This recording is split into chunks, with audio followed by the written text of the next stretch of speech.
आज मैं आपके लिए बहुत ही बेहतरीन और अलग हटकर केस लेकर आया हूँ। इस गाय को देखिए आप, ना ये पूरी तरह से बैठी हुई है, ना पूरी तरह से ये खड़ी है। तो ये कौन सी पोजीशन है, कैसा केस है, कौन सी ट्रीटमेंट इसमें दी जाएगी, पूरी जानकारी मैं इस वीडियो में आपको दूंगा। चैनल पर नए हैं तो चैनल को सब्सक्राइब करें, वीडियो को लाइक करें, शेयर करें और कोई डाउट रहता है तो नीचे कमेंट सेक्शन में आप कमेंट कीजिए। ये देखिए आप, इसके गले की जहाँ पर हम गाय भैंस में रस्सी बांध कर रखते हैं, ये वो वाली साइट है। ये देखिए आप, चमड़ी बहुत ही ज़्यादा डाउन हो गई है, नीचे चली गई है और पूरा आप इसमें एक रिंग बना हुआ देख रहे हैं गले में, क्योंकि रस्सी इतनी ज़्यादा टाइट हो गई थी। ये देखिए पूरा आपको गोल रिंग की तरह स्ट्रक्चर दिखाई दे रहा होगा और ये जो स्ट्रक्चर है ये है रस्सी का, यानी कि इसके गले में रस्सी इतनी ज़्यादा टाइट हो गई थी कि चमड़ी भी अंदर की ओर चली गई और गले में भी आपको हल्की सी यहाँ पे स्वेलिंग देखने को मिली है। ये पेनफुल स्वेलिंग है जो कि इस गाय के गले में रस्सी टाइट होने की वजह से हुई है। पूरी हिस्ट्री मैं आपके साथ यहाँ पे शेयर कर रहा हूँ। रात के समय ओनर ने गाय को अच्छी तरह से बांधा, लेकिन रात में लगभग 3-4 बजे के आसपास इसमें ये वाली प्रॉब्लम हुई। रस्सी इतनी ज़्यादा टाइट हो गई गाय के गले में, इससे क्या हुआ कि इसको सांस लेने में भी प्रॉब्लम आई और साथ ही साथ यहाँ पे जुगुलर वेन होती है, तो जुगुलर वेन भी काफ़ी ज़्यादा टाइट हो गई। टाइट होने की वजह से सांस लेने में ब्लड सर्कुलेशन बहुत ही ज़्यादा कम हो गया और लगभग ये जो गाय है ये 2-2.5 घंटे तक इसी पोर्शन में रही। जब इसके गले में इस तरह की कंडीशन थी, घुटन थी, तो ये इसने हिलने खड़े होने की कोशिश की, लेकिन ये खड़ी नहीं हो पाई, जिसकी वजह से इसको चोटें भी आई और टांगों के ऊपर, हाइंड लिम्ब में, फोर लिम्ब में, इसको पूंछ के आसपास भी इसको काफ़ी ज़्यादा जो है वो दर्द वाली स्वेलिंग आई है, जख्म पड़े हैं। तो उसका तो ट्रीटमेंट हम करेंगे और साथ ही साथ ये जो गाय है ये शॉक की कंडीशन में चली गई थी। जी हाँ गाइस, ये जो केस है ये केस है शॉक लगना, यानी कि जिसे हम आघात भी कहते हैं, क्योंकि रस्सी टाइट थी। टाइट होने की वजह से सांस लेने में प्रॉब्लम आई, ब्लड सर्कुलेशन धीमा हो गया, हार्ट रेट धीमी हो गई, जिस वजह से ये जो गाय है ये एक ही पोजीशन में हो गई थी। जब सुबह के टाइम ओनर ने इसको देखा तो फिर इन्होंने तुरंत से इसकी रस्सी काटी, इसको खड़ा करने की कोशिश की, इसको पानी पिलाने की कोशिश की, इसको घास डालने की कोशिश की, इसको मालिश की, लेकिन कोई भी रिज़ल्ट देखने को नहीं मिला, क्योंकि ये एकदम शॉक में चली गई थी। और शॉक में जब पशु जाता है तो वो अपनी पूरी शुद्ध बुद्ध खो देता है और ऐसी कंडीशन जब होती है तो ऐसी कंडीशन में हमें क्या करना चाहिए, ये पूरा विवरण मैं आपको दूंगा।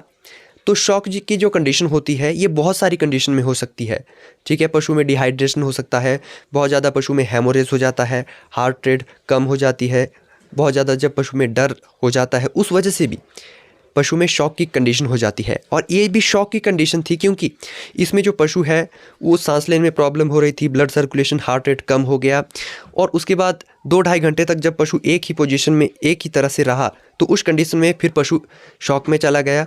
और उसके अलावा ये जो है काफ़ी बहुत ज़्यादा मात्रा में डर भी गई थी, जिस वजह से ये शॉक में चली गई।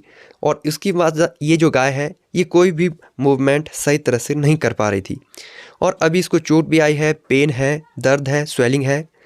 तो इस कंडीशन में फिर इसमें ट्रीटमेंट किया जाएगा और अभी ये खड़ी होने में भी प्रॉब्लम कर रही है। तो ऐसी कंडीशन जब फील्ड में हमें देखने को मिलती है तो ये पूरी तरह से केस है शॉक का। तो शॉक की कंडीशन का जो ट्रीटमेंट रहेगा वो भी यहाँ पे हमें करना होगा। शॉक वाली कंडीशन जब भी हमें एनिमल में देखने को मिलती है तो तुरंत से अगर हो सके तो ओनर से हिस्ट्री ले लें। अगर एनिमल प्रेग्नेंट है तो आप आइसोफ्लड दे सकते हैं। अगर प्रेग्नेंट नहीं है, जैसे ये गाय प्रेग्नेंट नहीं थी, तो इसको तुरंत से डेक्सामेथासोन, या शॉक की कंडीशन में पशु है तो आप उसे डेक्सामेथासोन 10 ml इंट्रावेनस रूट से दे दीजिए, ठीक है। शॉक वाली कंडीशन में जो डेक्सा का रिजल्ट है वो बहुत ही बेहतरीन है। तो डेक्सामेथासोन 10 ml इंट्रावेनस रूट से, उसके बाद डेक्सट्रोज सलाइन जो आता है उसकी आप 3 से 4 बॉटल आईवी रूट से दे दीजिए। इससे क्या होता है कि जो पशु शॉक की कंडीशन में चला जाता है, डिहाइड्रेटेड हो जाता है, तो उस कंडीशन में फ्लूइड थेरेपी बहुत ही ज़्यादा ज़रूरी होती है और फ्लूइड थेरेपी देना बहुत ही ज़्यादा ज़रूरी है शॉक की कंडीशन में। तो तुरंत से आपको ये काम करना है। इससे क्या होता है कि जो पशु मरने की कगार पर होता है उसको कुछ हद तक आप कंट्रोल में ला सकते हैं, उसको यहाँ से ठीक किया जा सकता है।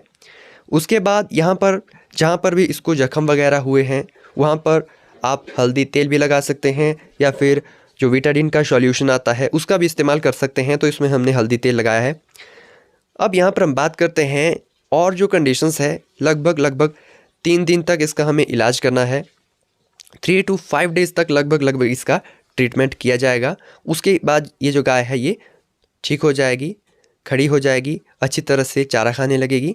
अभी फ़िलहाल ये शॉक की कंडीशन में है तो इसको रिकवर होने में थोड़ा सा टाइम लगेगा। अब यहाँ पे इसको जख्म भी पड़े हैं तो यहाँ पर हम एंटीबायोटिक लाइक जो डाइक्रिस्टासिन आता है 2.5 ग्राम का, वो लगातार 3 दिनों तक इस्तेमाल में लाएंगे। DCR स्ट्रेप्टोपेनिसिलिन 2.5 ग्राम पर डे लगातार 3 डेज़ तक। उसके बाद यहाँ पर इसको चोटें आई है, बहुत ज़्यादा पेन में है गाय, तो मेलॉक्सिकैम का इंजेक्शन भी यहाँ पर यूज़ में लाया जाएगा। तो मेलॉक्सिकैम 15 ml पर डे लगातार 3 दिनों तक दिया जाएगा। उसके बाद यहाँ पर हमने यूज़ में लाया है ट्राइबीवैट एम इंजेक्शन आता है, उसका इस्तेमाल यहाँ पे किया गया है 10 ml पर डे लगातार 3 दिनों तक इंट्रामस्कुलर रूट से उसको हमने यहाँ पे दिया। उसके साथ ही कैलबीडी के नाम से भी इंजेक्शन आता है, कैल्शियम का बहुत ही बेहतरीन इंजेक्शन है, फील्ड में अक्सर उसका यूज़ किया जाता है। तो कैलबीडी इंजेक्शन भी 10 ml OD लगातार 3 डेज़ तक, ठीक है। ये जो ट्रीटमेंट रहेगा हमारा ये 3 दिनों का रहेगा और इसकी सिचुएशन के हिसाब से, केस की सिचुएशन के हिसाब से आपको ट्रीटमेंट करना है। तो जितना भी ट्रीटमेंट मैंने आपको शेयर किया ये शॉक की कंडीशन में बहुत ही बेहतरीन इसका रिज़ल्ट मिलता है। तो इस तरह के जो केस होते हैं उनको रिकवर किया जा सकता है, ठीक किया जा सकता है। और अभी हमने इस गाय को खड़ी करने की कोशिश की और अपने पैरों पर ये गाय खड़ी हो गई। तो इससे हमें ये क्लेरिफाई हो गया कि इसको कहीं भी चोट नहीं आई है, कोई भी बोन नहीं टूटी है, कोई भी फ्रैक्चर नहीं हुआ है।